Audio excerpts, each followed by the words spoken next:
Europe 1, Europe 1, 12h, 14h. Europe Midi. Et à 13h43 sur Europe 1, c'est l'heure des découvertes d'Europe Midi autour de Jean-Michel Apathy et Céline Kallmann. Les découvertes d'Europe Midi avec une partie du service culture aujourd'hui. Diane Chenouda, Mathieu Charrier, mais aussi Eva Rock. Ne riez pas, Ne riez pas, Céline, quand vous voilà, on va prononcez pas mon se nom. fâcher. Mais aussi Eva Rock et Vincent Grégoire qui nous accompagnent aujourd'hui. Bonjour à vous quatre. Bonjour. Alors, quels sont vos coups de cœur, Eva Rock?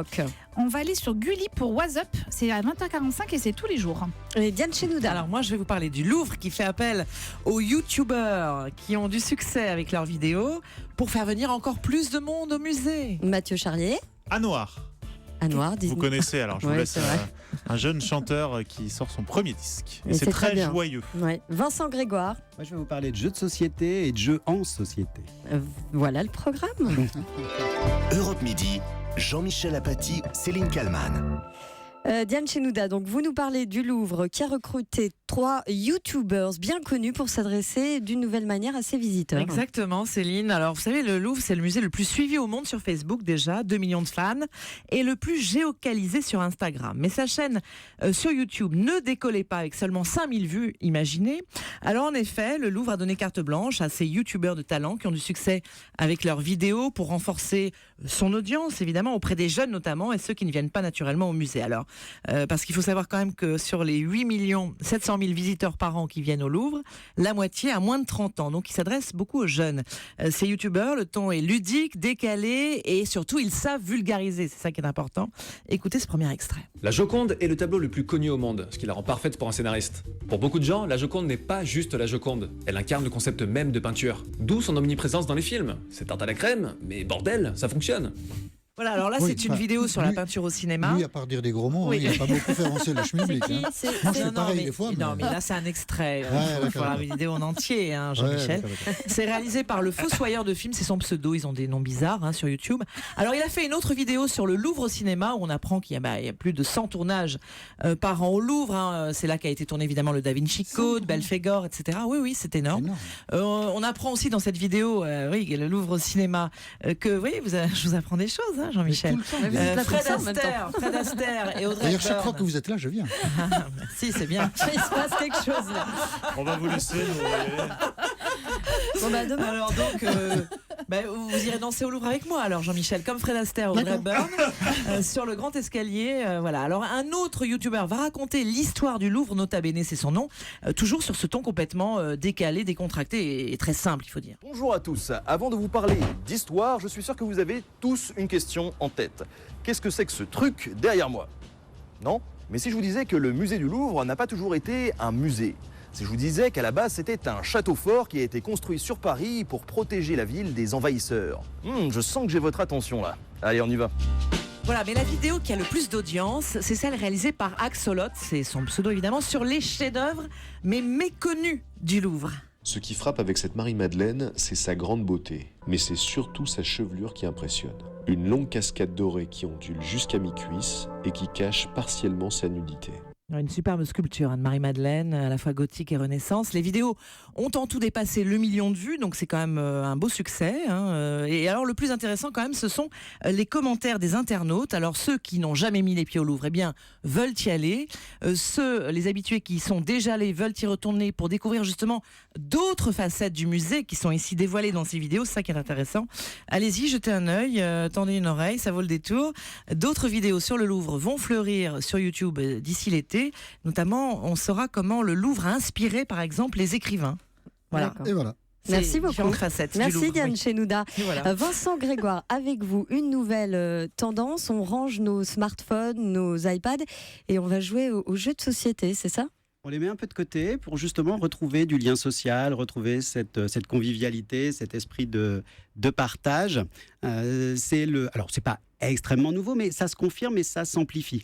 Il y a un succès des jeux de société qui ne se dément pas, notamment à Noël. On l'a vraiment senti de façon très très forte. 40% des Français citent le jeu de société en tête de leur loisir ludique préféré devant les jeux de plein air, les jeux communautaires ou même les jeux vidéo.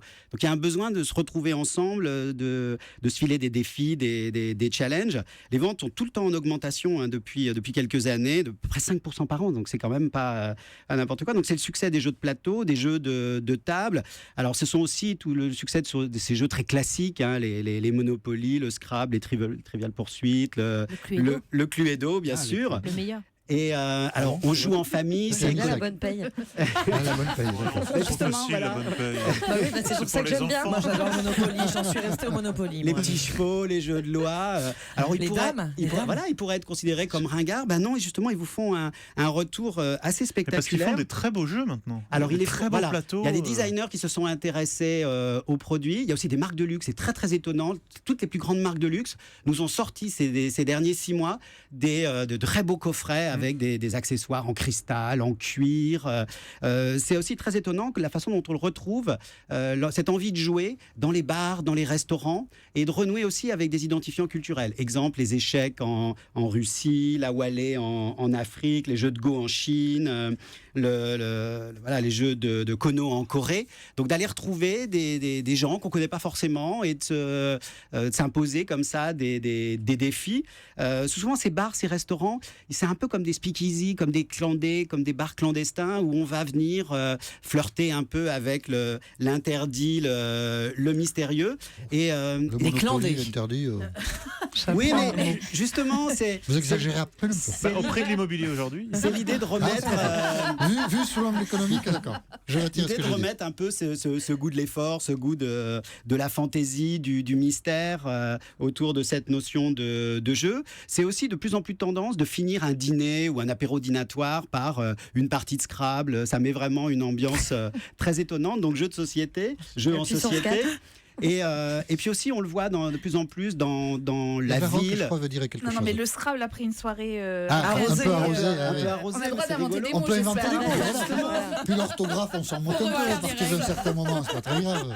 Et puis, on voit de plus en plus de villes qui installent des jeux d'échecs géants, même à la campagne, ou qui installent des grands billards, des grands baby-foot, pour justement créer ces moments de rencontre et ces moments de partage. Merci beaucoup Vincent Grégoire, un petit puissance 4 juste après le journal avec Jean-Michel. Restez avec nous dans un instant, on va découvrir un superbe album. Mathieu Charrier nous parle d'Anouar, Beautiful Sunrise. Europe Midi revient dans un instant.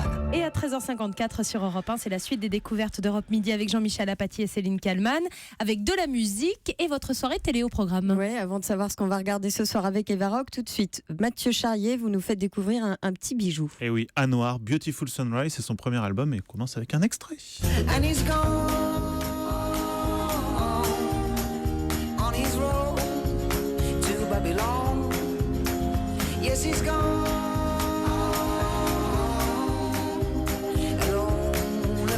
Je suis sûr que Jean-Michel va écouter ça tout l'été, en hochant la tête, dans le Pays Basque, en se reposant. Au Pays Basque ou ailleurs, mais c'est possible. Alors, qui est ce Anouar? Puisque c'est un nouveau venu, on ne le connaissait pas. Alors, ce qu'il faut dire déjà, c'est qu'il a été découvert par le producteur de Zaz, qui n'est pas n'importe qui, on peut ne pas aimer Zaz, mais qui a quand même produit une chanteuse qui vend des millions d'albums. Il est jeune, il est beau, il est belge aussi, et il fait une musique comme ça, aux accents pop, reggae. Alors, il a commencé par jouer dans un groupe au Maroc, qui est son pays d'origine, plutôt musique du monde à l'époque, et c'est assez joli d'ailleurs, on trouve quelques extraits sur Internet. Il sort un premier EP, vous savez, ces petits disques avec 2-3 titres, on est en 2012, et c'est là qu'il est donc repéré par ce producteur. Écoutez un deuxième extrait.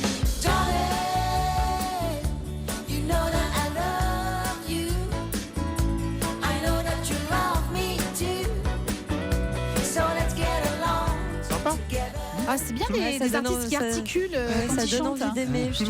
Tout le monde bouge la tête. Et mais les Belges, ils articulent toujours. Ah bon, mais c'est vachement c'est hyper agréable. France du jour. Du coup, je pense à Brel. Mais bon. Logiquement, je continue après les Belges. Donc logiquement, il fait les premières parties évidemment de Zaz. C'est là que le public commence à le découvrir et à l'aimer. Il est signé directement en premier disque chez Columbia. C'est pas mal comme maison de disque. On peut dire qu'il est bien lancé. Alors lui, il dit qu'il s'inspire de Bob Marley, de Jack Johnson, de Ben Harper. Il s'accompagne aussi souvent sur l'album à la guitare. Et je dois dire que c'est un disque très réjouissant. Troisième extrait.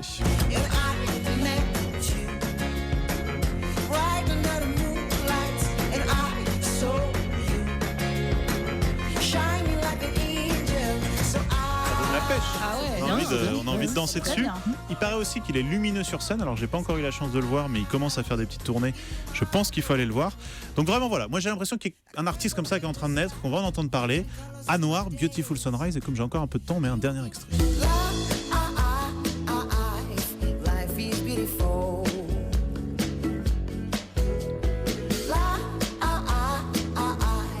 Life is wonderful. Ce timbre de voix. Ah ouais, c'est joyeux. Vous nous direz quand il vient à Paris qu'on Je aille vous le dirai, voir. je vous Et emmènerai. ailleurs en France Et d'ailleurs. ailleurs, partout. Et Il ailleurs commence en à tourner. France. Il commence à tourner. Eva Rock, qu'est-ce qu'on regarde ce Ah bah soir à alors, la rien télé à voir, hein, pardon. On part sur Gulli avec un petit programme court qui s'appelle What's Up. C'est tous les soirs à 20h45. C'est les enfants qui ont droit enfin à leur émission culturelle. C'est un programme waouh, comme ils disent, vous savez, les enfants. Alors ça dure que 5 minutes, mais en 5 minutes, il est question de sport, de DVD, de ciné, de littérature, de high-tech, de science, avec une particularité. Il n'y a pas d'adultes pour leur dire ça c'est bien ou ça tu peux passer ton chemin. C'est eux qui testent et qui critiquent ces objets culturels. On va rencontrer par exemple Issé qui a 9 ans et qui a passé la journée avec un petit robot domestique Verdict. Il peut faire plein de choses, on peut jouer avec lui, il peut nous aider au quotidien, il peut changer d'émotion, on peut le faire avancer où on veut.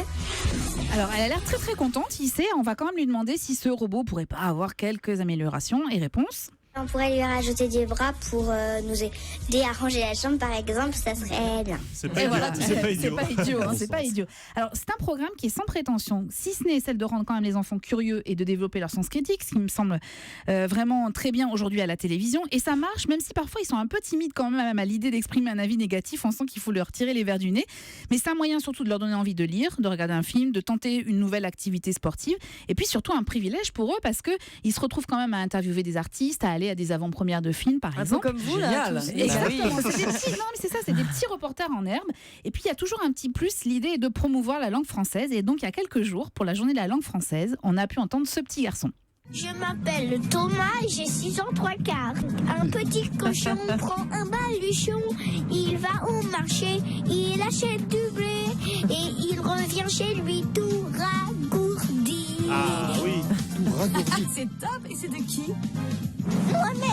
Moi-même. C'est lui qui l'avait écrit ce petit Génial. poème et qu'il était allé À dire. 6 ans, 3 quarts. 6 ans 3 quarts, Trois ça donne quarts. envie C'est d'avoir joli, 6 hein. ans 3 Et quarts. ragourdi, ça veut dire quoi? Et ben je pense qu'il a un peu inventé. C'est un Ceci dit, ça peut vouloir dire beaucoup de choses. Ragourdi, oui, Alors, pourquoi pas. je voudrais juste vous préciser, pour être totalement honnête, ce programme est concocté par quelqu'un qu'on connaît bien, qui s'appelle Benjamin Josse et qui vient tous les mercredis présenter des programmes pour les enfants. Voilà, et c'est formidable. C'est sur Gulli, c'est tous les soirs à 20h45. Un bonus ce soir. Un petit bonus, je vous en parle souvent de cette série documentaire, c'est Duel sur France 5 à 22h15, mais quand la qualité est là, pourquoi s'en priver?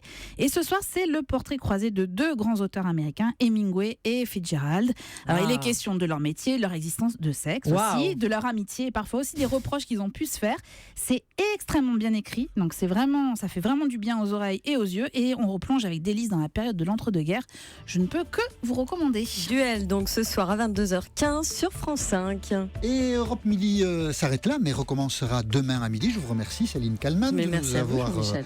J'espère accom- que la voix de Maxime ira mieux. Oui, Sinon, mais je serai là. Je pense que Maxime, il doit être dans son lit jusqu'à lundi, mais on le retrouvera lundi. Je crois que demain, Mathieu Charrier Oui, nous je vous accompagne. rejoins, Jean-Michel. D'accord, ben c'est avec Si vous plaisir. l'acceptez. Je l'accepte et nous retrouverons Anissa aussi demain. Avec grand plaisir. Et moi, je serai là autour de la table. Et vous serez là, donc tout le monde sera là. Et vous avez Rendez-vous- tous les plannings de tout le monde sur europe1.fr. Rendez-vous demain à midi pour une nouvelle édition d'Europe Midi.